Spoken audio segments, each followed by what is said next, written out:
Bitawan mo ako! Kunin mo na lahat ng pera ko! Huwag mo lang akong saktan! Wala ka nang magagawa. Akin ka.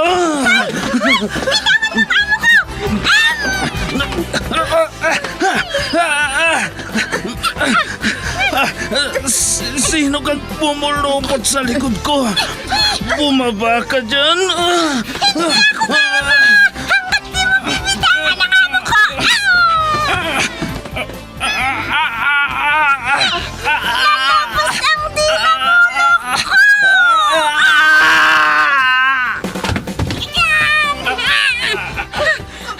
Ayan! Natumba na siya, madam! Salamat, Pepita! Salamat!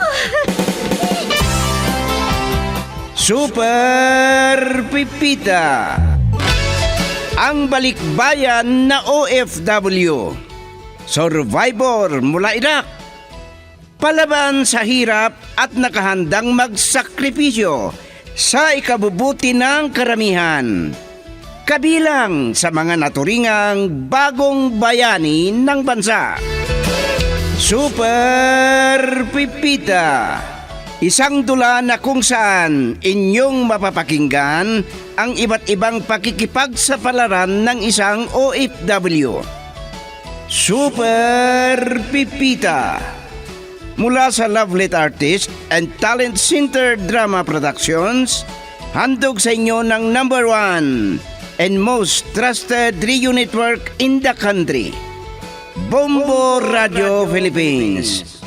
Basta Radio Bombo.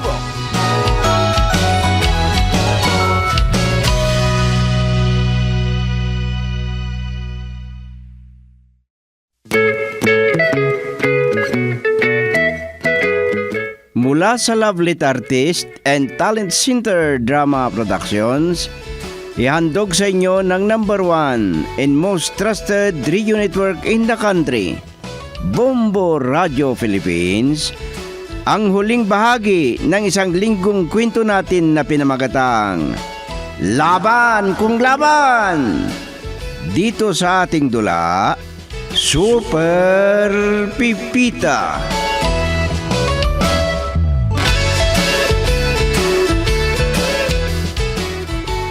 Parang nakita ko na yung bisita ni Sir Faustino, madam.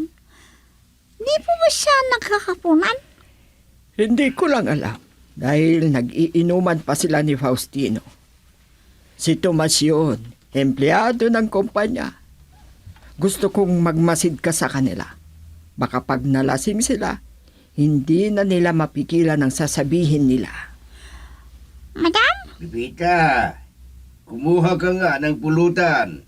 Pulutan namin ni Tomas. Aba, talagang Opo, sir. maglalasing sila. Kumuha ka na rin ng 2 buti ng alak. Piliin mo yung kulay blue at pula. Kumuha ka na, Pipita. Bibigyan kita ng gantimpala kung may marinig ka. Kahit pa nga isama kita sa pagpasyal ko sa Hong Kong. Ay, sige po, madam. Magdadala na po ako ng pulutan nila at kukuha din ba ako ng alak?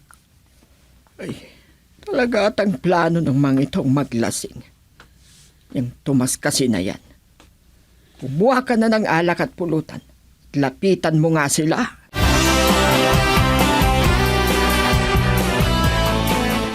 Madam, pagpasensya nyo na kung umiinom kami dito.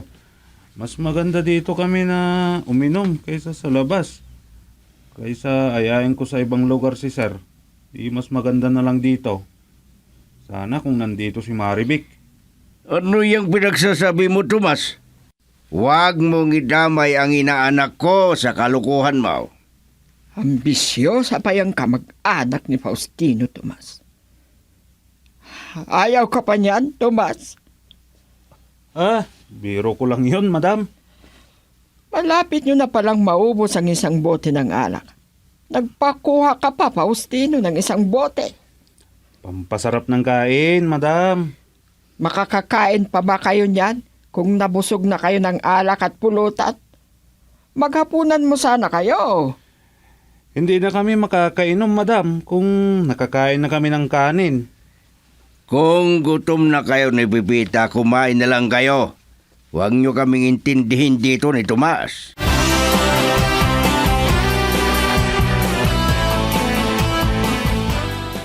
Ang galing uminom ng alak yung si Tomas. Mauubos kagad nila yung isang bote. Baka hindi pa sila kumakain. Baka lasing na sila kapag naubos na nila yung isa pang bote doon. Mas malaki na naman tong alak, boss. Ito talaga ang Blue Label. Pipita ang pangalan mo, hindi ba? Opo, sir. Muntik pa akong magulat sa pagtawag mo sa akin ng sir. Madali lang kayong nagugulat, sir. Sir, ang tawag ko sa inyo bilang respeto. Ilalapag ko na po lang dito yung pulutan ninyo. Sige, Pipita. Iwan mo na kami dito ni Tomas. Ay, gutom na yata si Agustina. Maghapunan na kayo. Tawagin nyo lang po ako kung may kailangan pa kayo, sir. Sige. Iwanan mo na kami dito. Boss, ang sabihin mo para alam ni Boss Faustino na siyang kausap mo, Pipita. Ay, nasanay na si Pipita na sir ang tawag sa akin, Tomas.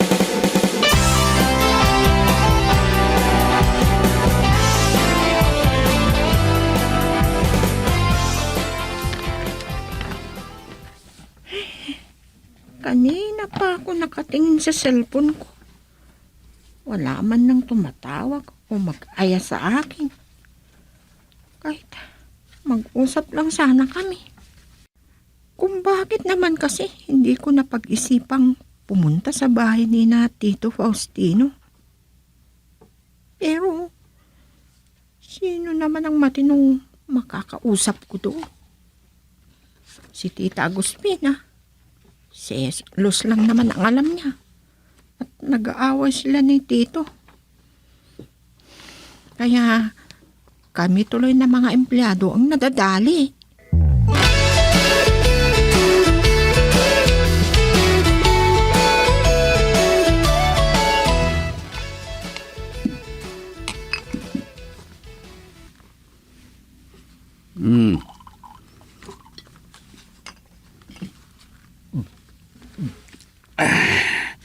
Masarap talaga tong alak na to, boss. Mas masarap kaysa sa pulutan natin. Nakatatlong tagay na ako pero nakatingin lang naman kayo sa baso ninyo. O ako ang tinitignan nyo? Madali ka palang malasing, Tomas. Paano ba naman? Sunod-sunod ang tagay mo ng alak. Parang nagsisisi akong inaya kita dito sa bahay. Gusto mo yata akong ipahamak sa asawa ko. Boss? Ano yung pinagsasabi mo kanina? Sorry, Mabuti boss. na lang, umalis si Agustina. Sige, ituloy mong iinom. Ubusin mo yan lahat kung kaya mo.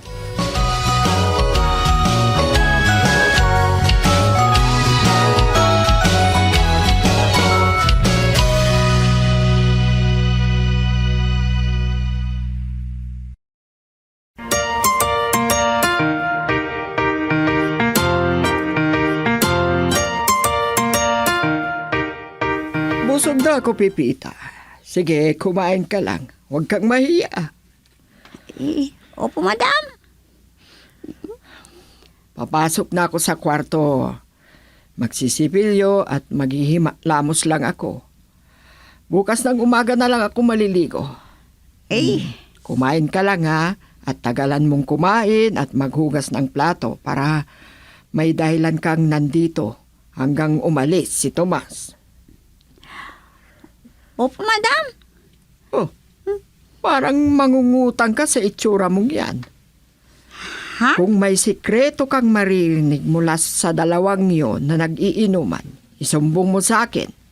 Kahit doon sa Paris at France pa tayo mamamasyal. Naku, ano ba naman si madam? Nasa France ang Paris.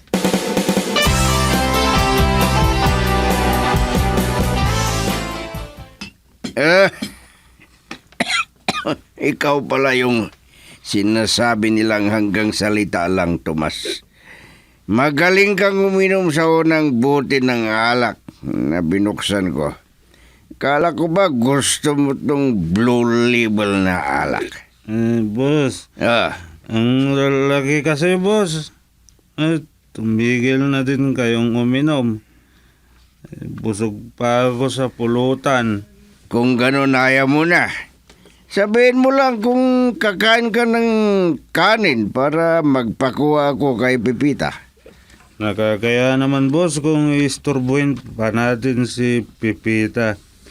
Baka masarap na ang tulog niya, boss. Lasing ka na yata. Nasa kusina ba si Pipita? Pipita, halika nga dito. Boss, bakit niyo tinawag si Pipita? Gusto niyo atang dito na ako. Hey, loko. Hmm. Lokohin mo na lahat ng babae, wag lang si Pipita. Bakit po, sir? Yan na. Nandito na si Pipita para maniwala kang hindi pa siya tulog. Tapos na bang mga trabaho mo sa kusina, Pipita? Ano po, sir? Bukas mo na lang ituloy ang mga trabaho mo. Pumasok ka na sa kwarto mo. Ako nang magharid kay Tomas sa may gate. Boss, uwi pa ako. Baka hindi ko makaya ng magmaneho. Mamaya na. Magkwentuhan muna tayo. Sige, Pipita. Iwan mo na kami dito. Opo, sir. Sige, kung yan ang gusto nyo, boss. Baka may gusto ba kayong pag-usapan natin? Kung ano-anong pinagsasabi mo, baka marinig ni Pipita. Isumbong ba tayo kay Aguspina?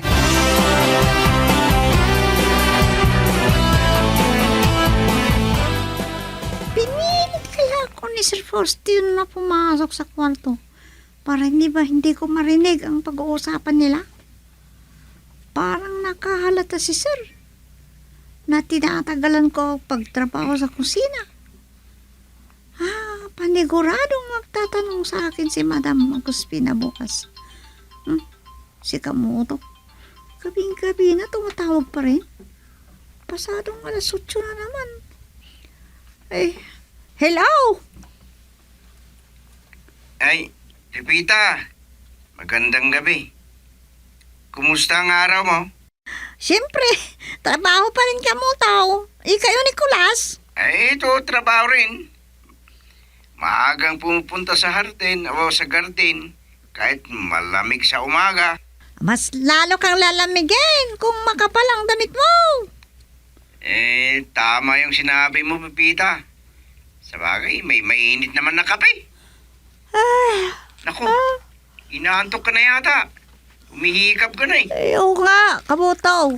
Hindi pa kasi umaalis yung bisita ni Sir Faustino. Siya naman na ang bahala.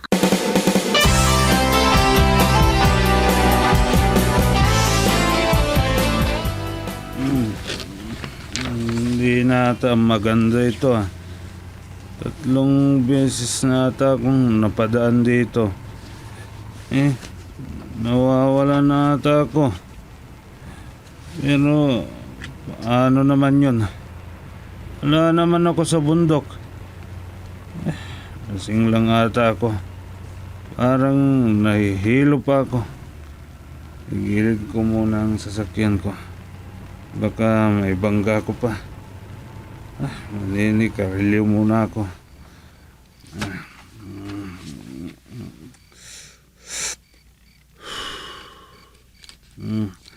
Papahangin nga muna ako.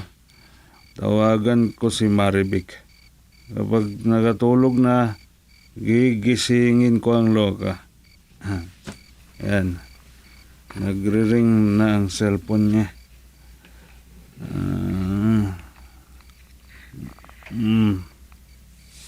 Ano ka ba naman, Tomas? Gabing-gabi, nang-iistorbo ka ng tulog. Namimiss na kasi kita. Pwede lang sanang yakapin kita ngayon eh. Naku, kung nasa harap lang kita, baka nabugbog na kita. Bukas na lang. Isusumbong kita kay Tito. Ikaw naman. Ang dali mong magalit. Ano naman ang sasabihin mo kay Tito? Binibiro lang naman kita eh.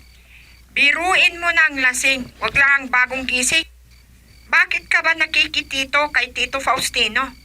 Oh, ano bang masama doon? Wala ka naman atang sasabihin sa akin na importante. Patayin ko na nga lang to. Ha? Ano yung lumipad? Ang laking ibon. Iganti atang kwago. Teka lang. Simbahan na tayo. Ano yung nakikita kong puti? Harap pala ng sementeryo tong pinagparadahan ko.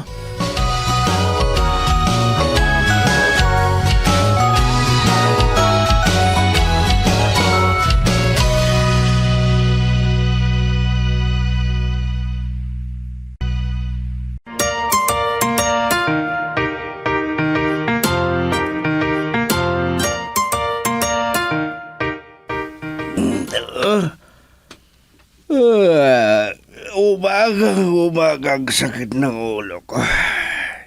Kundi lang kasi ang nainom ko pero hindi yata ako makapasok sa opisina kong ganito. Dahil hilo ako. Itutuloy ko na lang ang matulog kahit tanghali na akong bumangon.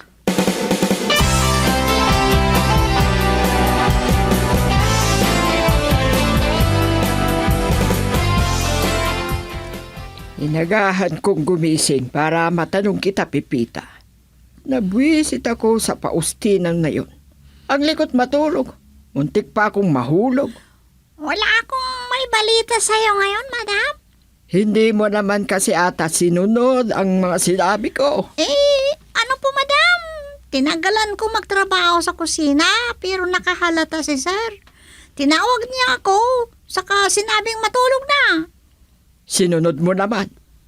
Ay, hindi pala kita maaasahan, Pipita. Hindi ka ba nangangarap na sumakay ng eroplano? Pinaalis ka na ni Faustino. Ay, nako. Mag-ingat ang Faustino na yan sa akin. Ano kayang gagawin ni madam?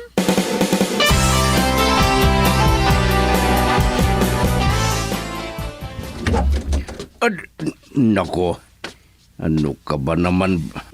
Dahan-dahan naman sa pagbukas ng pinto, Aguspina. Dahil nahihilo ako at masakit ang mata ko kapag dinilat ko. Dahil nagpuyat ka, Faustino. Magaling ka talaga, ano? Kaya pinilit mong pumasok na sa kwarto si Pipita dahil ayaw mong makita ka niya na lalabas kayo ni Tomas. Ano bang pinagsasabi mo? Huwag ka nang magsinungaling pa. Gusto mo pang maabutan kita ng akto, ha? Talagang nagsisilos ka sa hangin. Bumangon na nga lang ako. Pipilitin kong papasok sa opisina kahit nahihilo ako. Kasalanan mo kung mabangga ako. Tinatakot mo pa ako. Akala mo ba hindi ko narinig ang ibang usapan ninyo ni Tomas?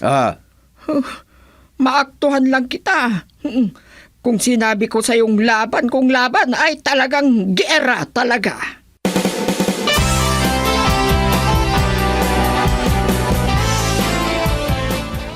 Totoo ba yung pinagsasabi mo? Oo, kailan nyo pa napansin? Oo, sige. Sasabihin ko kay Tito pagdating niya. Anong bayad ang sinasabi mo? Maribel, buksan mo ang pinto. Kahit inanak kita, damay ka. Ay, sige. Nandito na si Tito. Hindi ko alam kung bakit na naman galit yun. Dinamdamay pa niya akong pagalitan. Ang bagal-bagal mong magbukas ng pinto. Naglalaro ka na naman siguro sa cellphone. Isa sa mga kasama ni Tomas sa bodegang tumawag dito. Sinumbong siya sa akin. Anong sinabi niya? Sabihin mo agad!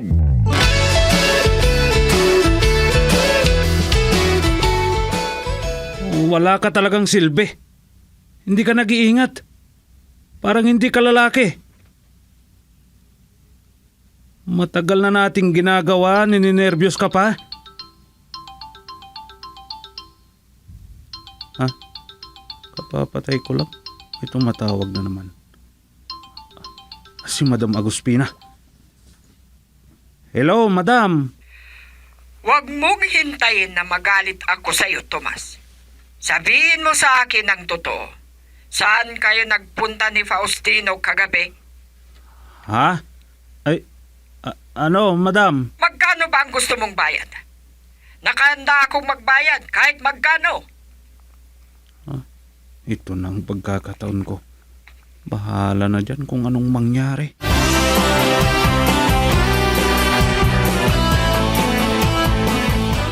Walang hiya ka. Mukha mo pa lang. Hindi na mapagkakatiwalaan, Tomas.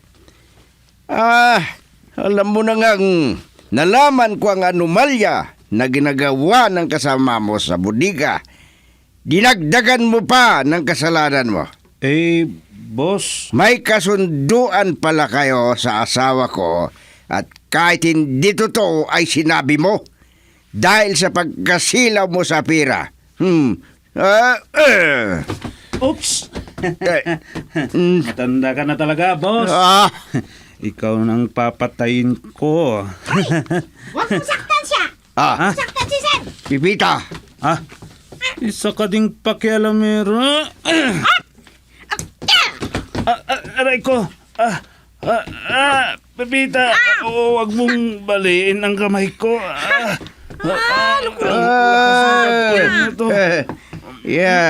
Si Pipita lang palang katapat mo. Makatawag nga ng pulis.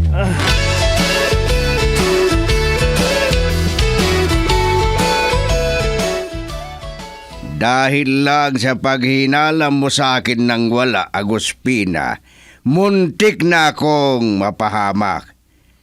Ngayon mo nga sasabihin sa akin. Sige, laban kung laban. Faustino, buti na lang at naisipan kong isama si Pipita. Patawarin mo ako. Matanda na ako. Kaya ko pa bang gawin ang binibintang mo? Kung bakit ka kasi nagsisilos. Ikaw ang pumilit kay Tomas na gumawa ng masama. Nasakto namang nadiskubre ang anomalya sa bodega. Matagal na palang may nawawalang mga supplies. Patawarin mo na ako. Hindi na ako magsiselos. Sir! Ito na pang tubig niya! Maraming salamat, Pipita. Galit ako. Pero grabe ang nervyos ko. At talagang gusto pa ni Tomas na pagtutulungan ako ng mga lalaki na empleyado. Ay. Buti na lang po, Sir. Dumating kami ni Madam. At yung mga babae, hinawakan din nila yung mga kasamahan ni Tomas. Napasigaw pa sila. Pipita, maraming salamat. Malaking bagay ang nagawa mo. Walang ano man yun, Madam. Ngayon, Aguspina, sasabihin mo pa ba? Laban kung laban. Sige. Pakiusap. Huwag mo nang ulit-uliting sabihin yan. Hindi na ako magsiselos.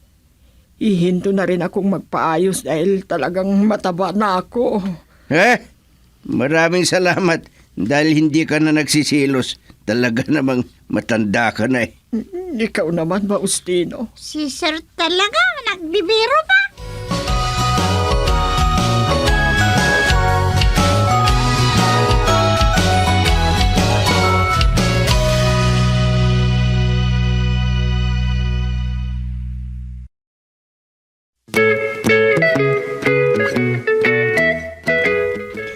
Diyan na nagtatapos ang isang linggong kwento natin dito sa Super Pipita. Isinulat ni Delfin Dumayas at sa direksyon Letea Sodilio Aquino. Handog sa inyo ng number 1 and most trusted radio network in the country. Bumbo Radio Philippines. Basta Radio, Bumbo!